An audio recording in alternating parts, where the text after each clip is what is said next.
Yos nakama, selamat datang di Lifestyle Anime. Akhirnya One Piece Chapter 1135 sudah rilis versi bajak lautnya. Inilah saatnya Mimin untuk mereview sekaligus menganalisis One Piece Chapter 1135. Eits, jangan lupa tinggalkan jejak jempol kaki kalian dengan like video ini ya. Lalu tuliskan di kolom komentar dari kota manakah kalian menonton. Kali aja ketemu jodohnya kan di sini. Hahaha. One Piece Chapter 1135 mendapatkan judul Cawan Persahabatan, di mana judul kali ini merujuk pada pesta oplosan yang dilakukan oleh para raksasa Elbaf dengan kru topi jerami sebagai penanda persahabatan di antara mereka. One Piece Chapter 1135 diawali dengan memperlihatkan Bonnie dan Chopper yang sedang membaca salah satu buku raksasa di dalam perpustakaan burung hantu. Mereka kesulitan membaca tulisan yang ada di dalam buku tersebut karena huruf-hurufnya yang sangat besar. Saul memperkenalkan Biblo, kepala pustakawan perpustakaan burung hantu. Dia berkata bahwa Biblo telah ada selama berabad-abad dan setiap buku yang masuk ke dalam areanya akan menjadi besar. Karena koran lampu merah milik Morgan tidak mengunjungi negara yang tidak berafiliasi dengan pemerintah dunia seperti Elbaf, para nelayan membawa koran kecil itu ke perpustakaan, di mana koran itu menjadi besar untuk dibaca oleh para raksasa. Lilith berkata bahwa burung hantu itu kemungkinan besar memakan buah iblis Ikunomi dan menjadi burung hantu pemelihara. Buah ini hanya bisa memperbesar benda mati, kemampuan yang sangat cocok di tanah para raksasa. Saul menghampiri Robin yang sedang duduk di atas sebuah buku raksasa dan menanyakan apakah dia seperti sedang bernostalgia. Ikeh, jawab Robin. Di sisi lain, Chopper sedang mencari buku tentang ilmu medis. Robin ingat jika O'Hara memiliki buku tersebut, namun lebih kepada sisi arkeologi serta historikalnya. Salah seorang raksasa memberitahu Chopper jika mereka memiliki buku medis yang memang asli milik bangsa Elbaf. Namun buku-buku itu sudah berukuran raksasa sejak awal, sehingga buku itu tidak bisa berubah ke ukuran kecil. Chopper terkejut ketika mengetahuinya, padahal dia sangat ingin membaca buku tersebut. Dari pernyataan tersebut, dapat disimpulkan jika buku yang sudah tidak ada di dalam wilayah dari Biblo akan kembali ke ukuran semula.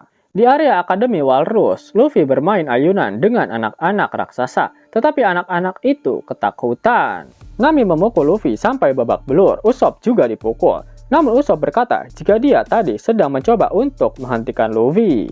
Anak-anak raksasa itu langsung melompat ke boba uhuy milik Gerd dan menangis. Luffy marah pada mereka karena menurutnya itu bukan cara seorang prajurit berperilaku. Sanji mencoba menghentikan Luffy dengan mengatakan bahwa anak-anak Elbaf itu lembut dan baik hati. Tetapi anak-anak itu ternyata hanya berpura-pura dan tersenyum dengan cara mesum, seperti Momonosuke saat menempelkan wajahnya ke dada Nami dan Robin. Sanji marah dan berkata, apakah semua bocil FF di dunia seperti ini? Dasar anak nakal. Luffy sedih melihat sikap damai yang dimiliki oleh anak-anak raksasa itu. Tetapi Usopp memberitahunya bahwa itu tidak bisa dihindari karena Elbaf saat ini telah menjadi negeri yang damai. Tiba-tiba, Kolon, anak raksasa yang berbicara dengan Shanks di bar, menyerang Luffy. Pedang kayunya patah saat mengenai Luffy, dan Luffy memukulnya dengan Geared Elephant Gun. Tetapi Kolon menghindarinya. Usopp berkata bahwa Luffy terlalu berlebihan. Luffy berkata, tapi aku tidak mengenainya. Anak-anak perempuan raksasa berkata jika Luffy menakutkan, dan mereka membenci kekerasan. Kolon terkesan pada Luffy. Luffy berkata jika Kolon adalah anak yang pemberani. Kolon terkesan dan berkata, seperti yang diharapkan dari seorang kaisar.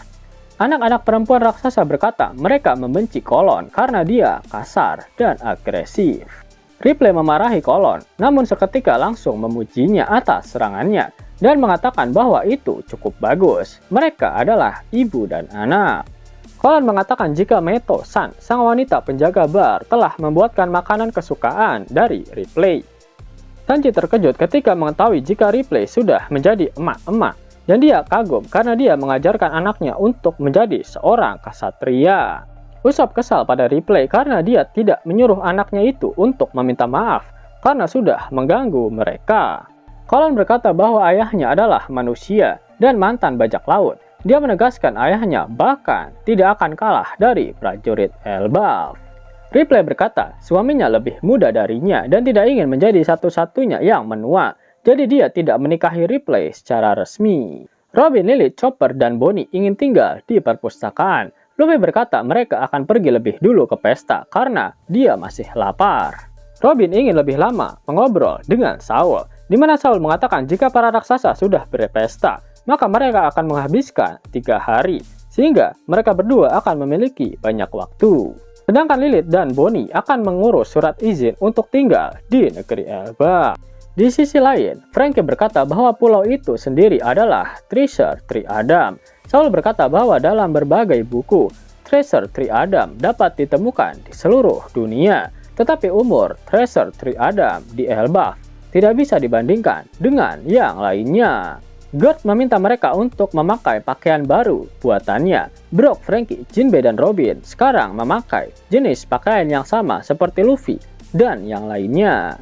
Gerd berkata bahwa hobinya adalah membuat pakaian manusia dan dia sangat senang serta berterima kasih karena mereka mau mencobanya.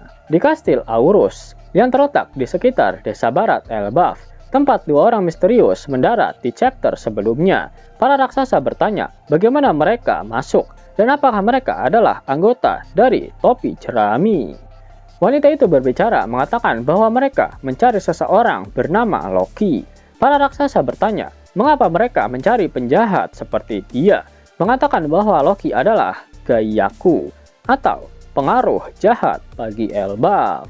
Wanita itu tetap bertanya di mana Loki berada, tetapi para raksasa berkata mereka tidak bisa menjawab. Wanita itu tampaknya melempar sesuatu ke salah satu raksasa itu, dan raksasa tersebut jatuh sambil berteriak kesakitan. Wanita itu kemudian berbicara dengan nada merendahkan. Kepalamu terlalu tinggi, dasar tidak sopan. Sejak kapan aku bertanya? Aku memerintahkanmu untuk menjawabku. Raksasa lain bingung dengan apa yang terjadi. Wajah pendamping wanita itu yang tampak seperti Shanks di chapter sebelumnya tidak diperlihatkan, tetapi kita bisa melihat gagang pedangnya mirip dengan pedang Griffon milik Shanks dan pedang milik Garling. Menarik, apakah alasan para kesatria dewa itu mencari keberadaan dari Loki? Ingat, jika Loki adalah pemakan buah iblis legendaris Elbaf yang dijaga turun-temurun oleh kerajaan Elbaf, sudah pasti buah iblis itu adalah buah iblis penting. Dan para kesatria dewa mengincar kekuatan yang dimiliki oleh Pangeran Loki. Loki menyebut dirinya sebagai Dewa Matahari karena bukan tanpa alasan, di mana kekuatannya adalah Logia Matahari. Kekuatan yang dibutuhkan untuk menciptakan api dengan sifat seperti Mother Flame dan dapat digunakan untuk menggerakkan senjata kuno. Yap, Mother Flame buatan Vegapunk saat ini belum sempurna, sehingga pemerintah dunia ingin segera mendapatkan kekuatan tersebut dari Pangeran Loki agar mereka bisa segera menghilangkan semua pengganggu yang merusak kestabilan dunia ini. Berpindah ke desa barat di Elbaf, pesta telah dimulai. Luffy dan Usopp sangat senang akhirnya berada di Elbaf. Dory, Brogy, Cassie, Oimo, dan Hajrudin semuanya menyampaikan rasa terima kasih mereka kepada Luffy dan krunya atas apa yang telah mereka lakukan untuk para raksasa, yaitu di Little Garden, Enies Lobby, dan Dressrosa. Mereka memuji Luffy karena menjadi seorang kaisar. Mereka juga memuji dia dan krunya sebagai pelaku utama dari insiden negara Wano yang menjatuhkan Kaido dan Big Mom. Para raksasa dan Luffy mengangkat gelas besar untuk persahabatan mereka. Cangkir sake persahabatan untuk kru topi jerami bersulang. Tencent memperkenalkan dirinya kepada Luffy, yang akhirnya menyadari bahwa Tencent adalah raksasa yang ditangkap di Kepulauan Sabaody. Tencent berkata, aku merasa ini adalah takdir ketika mendengar bahwa bajak laut prajurit raksasa baru telah bergabung di bawah bendera kalian. Sebuah kilas balik singkat tentang Tencent terjadi. Diperlihatkan penampilan awal Tencent di Sabaody sebagai kilas balik. Disebutkan bahwa dia adalah teman masa kecil dari Hajrudin. Jarul tiba di pesta. Kotak perkenalannya tertulis, Jarul si janggut gunung, pahlawan para raksasa, salah satu makhluk tertua di dunia, usia 408 tahun. Luffy sangat terkejut dengan pedang yang tampak menusuk kepala Jarul. Hei kakek, sebuah pedang menusuk kepalamu. Oh ya. Oh ini. berkat helmku, aku selamat, jawab Jarul. Luffy kembali berteriak, meskipun itu menusukmu. Pada akhir One Piece chapter 1135, Oda Sensei tak mengeluarkan kata-kata mutiaranya. Itu artinya minggu depan One Piece tidak libur. Yang lagi cari kaos One Piece keren, bisa kepoin desainnya sambil nonton video ini. Klik aja di bagian lihat produk di layar device kalian. Ghost. Mau dapat uang hingga 50.000 gratis dan bisa langsung ditarik? Buka tabungan di aplikasi Neobank sekarang juga. Karena di aplikasi ini kalian bisa dapatkan banyak uang tunai gratis. Serta banyak sekali diskon-diskon menarik yang bisa kalian dapatkan. Gaskan! Link ada di kolom deskripsi ya nakama. Dan namun sebelum Mimin masuk ke dalam pembahasannya, Lasker Anime yang berkolaborasi dengan Misfit Society kembali mengeluarkan kaos terbaru nih, yaitu desain Zoro dalam mode Asura loh. Keren banget pokoknya. Gak percaya? Silahkan dicek di thread videonya.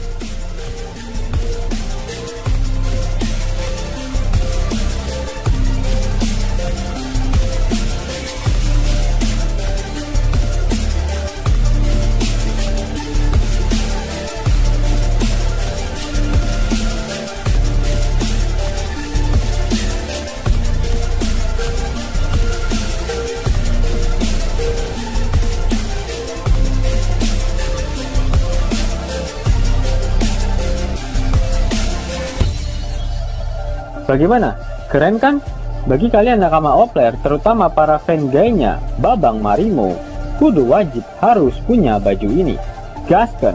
Link pemesanan ada di kolom deskripsi. Jos nakama, itulah review sekaligus analisis untuk One Piece chapter 1135. Jika kalian menyukai video ini, jangan lupa klik like, share, dan subscribe channel ini ya, agar nakama semua tak ketinggalan info menarik seputar One Piece. Arigato.